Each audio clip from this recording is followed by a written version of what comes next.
दर्शन घेत आहे, काय भावना आणि काय अपेक्षा देखील महाराष्ट्रात? पहिला आमचा साईबाबांना साष्टांग नमस्कार. दरवर्षी आम्ही शिर्डीला येत असतो.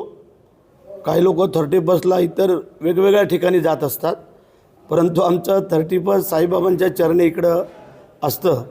यावेळेला थोडा वेगळा आनंद आहे. गेल्या 15 वर्ष मी आमदार म्हणून येत होतो आणि आत्ता मी 16व्या वर्षी मंत्री म्हणून आलेलो आहोत.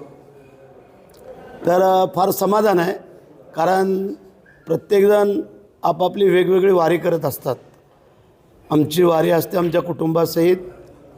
ही शिर्डीवरून साईंचं दर्शन झालं, शनी शिंगणापूरला, तिथून झाल्यानंतर मग मध्ये गणपतीचं एक दर्शन होतं आणि तिथून मग आम्ही महालक्ष्मीला जातो आणि महालक्ष्मीला 1 तारखेला अभिषेक करतो आणि महालक्ष्मीकडं मागत असतो आम्ही की जी काय वर्षभर आम्हाला लागणारी अडचण आहे ती दूर करून तू आमच्याबरोबर खेळती राहावीस. म्हणजे गोरगरिबांना आमची मदत, आमचं काय वैयक्तिक नसतं. आमच्याकडे येणारे गोरगरीब जनता आहे त्यांच्यासाठी हे सगळं चमत्कार करत असतात आणि म्हणून मी दरवर्षी इथे येतो. आज मंत्री म्हणून आलेलो. साईबाबांनी श्रद्धा सबुरीचा संदेश दिलेला आहे. तुम्ही देखील अनेक एकनाथ शिंदे साईबाबांवर श्रद्धा ठेवली, अनेक वर्ष सबुरी देखील ठेवली. त्याचं फळ आता तुम्हाला मिळालं? निश्चितच.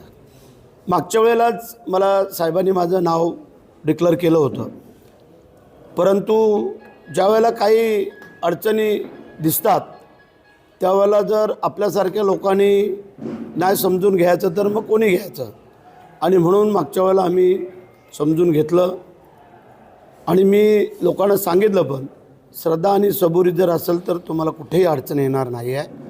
त्या उक्तीप्रमाणे मला यावेळेला साहेबांनी पहिलंच नाव आमचं यादीमध्ये घेतलं होतं आणि मागची जी काय मंत्रिपदाची भर होती ती ह्यावेळेला त्यांनी मला भरून काढून दिली. 2025 मावळताना नरेंद्र मोदी पदावर राहणार नाहीत आणि देशात मोठं स्थित्यंतर होईल अशी भविष्यवाणी संजय राऊतांनी केली आहे. संजय राऊतांनी जर बोललं असेल तर त्याच्या नेहमी विरोधात होतं. गेल्या 2.5 वर्ष जे संजय राऊत बोलत आहेत त्याच्या विरोधात होतं. म्हणून मी पहिलं संजय राऊत जर असे बोलले असले तर त्यांचा आभार मानतो, कारण त्यांनी जे बोलले की तुमचं 1 महिन्यात सरकार पडेल, 2 महिन्यात सरकार पडेल, 3 महिन्यात सरकार पडेल, असं ज्या बोलत गेले त्याच्या वेळेला उलटच होत गेलं. आमचं सरकार मजबूत होत गेलं. पहिले तर आम्ही दोघे होतो, आम्हाला 3 जण मिळाले, सरकार मजबूत झालं. त्यांनी जर असं पंतप्रधानांच्याबद्दल जर बोललं असेल तर पंतप्रधान हे 5 वर्ष ठाम मोदीसाहेबच राहतील, हा माझा साईचरणी दावा आहे. बीडच्या घटनेच्या संदर्भाने कुठेतरी धनंजय मुंडेंचं बरं आरोप होत आहेत. वाल्मिक कराडांना अटक केली जात नाही आहे. धनंजय मुंडेंनी किंवा त्यांना मंत्रिपदाची त्यांची अकालपट्टी व्हावी अशी सत्ताधारीच म्हणत आहेत तुमचे.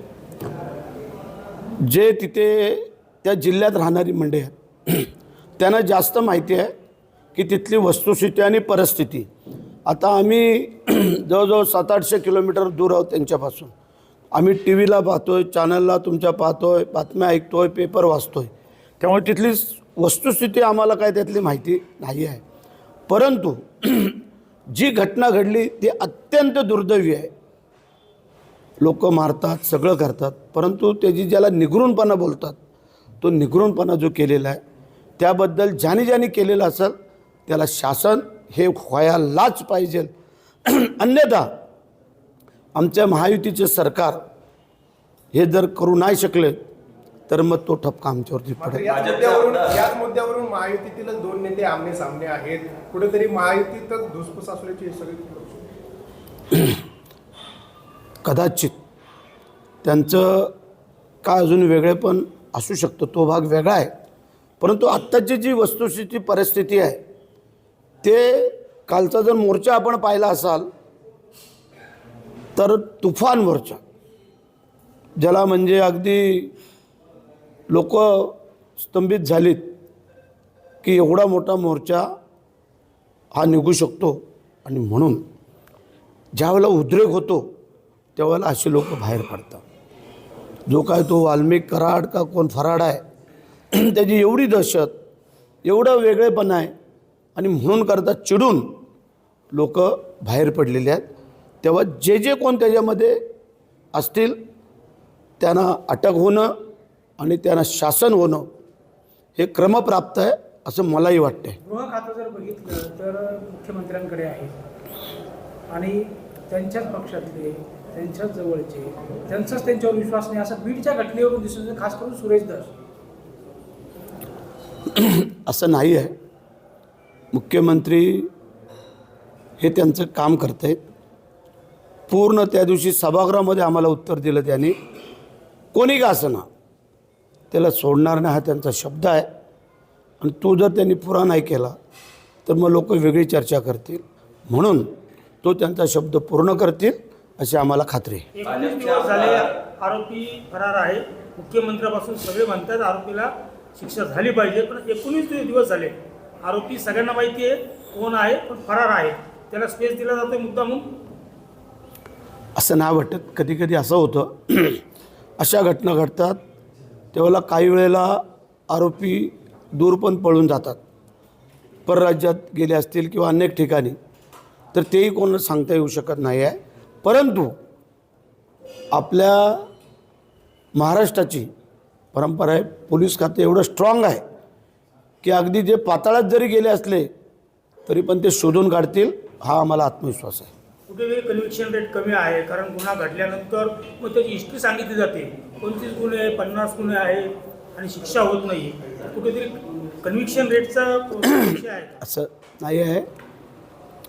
काही वेळेला काही ठिकाणी काही अशा गोष्टी ज्यावेळेला घडतात, मग सांगितलं तुम्हाला सबुरी का फल मिठा होता आहे, त्याप्रमाणे ज्या वेळेला तुमचे पापाचे घडे भरतात त्यावेळेला मग हे सगळं होतं. त्याप्रमाणे आम्हाला असं वाटतं आहे की आता ज्याने ज्याने हे कृत्य केलेलं आहे त्यांचे पापाचे घडे भरलेले आहेत आणि आता त्याला माफी नाही. भाजपचे आमदार सुरेश धस यांनी धनंजय मुंडेंवरती टीका करताना कुठेतरी प्राजक्ता माळी ज्या अभिनेत्री आहेत यांचा अपमान केल्याचा त्यांचा आरोप आहे आणि त्याची माफी मागावी त्यांची मागणी आहे. तुम्हाला काय वाटतं सर, योग्य आहे का? खरं म्हणजे मलाही काय कळलं नाही. तिला मी काल टी व्हीवर पाहिलं, प्राजक्ता माळीला बातम्या चालू होत्या, तिचा काय अपमान झाला किंवा काय ही वस्तुस्थिती मला अजून कळलेली नाही. ती हास्य जत्रेत काम करते, हे इकडं बीडला काम यांचं चालू आहे धसचं, तर त्याच्यावरून धस साहेबांचा जर काय शब्द गेला असेल तर तो मलाही अजून कल्पना नाही.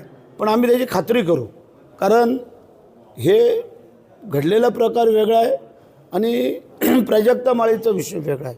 पण त्याच्यात काय नेमकं प्राजक्ता माळीचं ते मी धसला पण आज फोन करून विचारणार आहे की वस्तुस्थिती काय. वाल्मिक कराडांच्या माध्यमातून कुठेतरी धनंजय मुंडेंवरती जे आरोप होत आहे, तुम्हाला काय वाटतं राजीनामा चौकशीला सामोरं गेलं पाहिजे या अशा परिस्थितीमध्ये?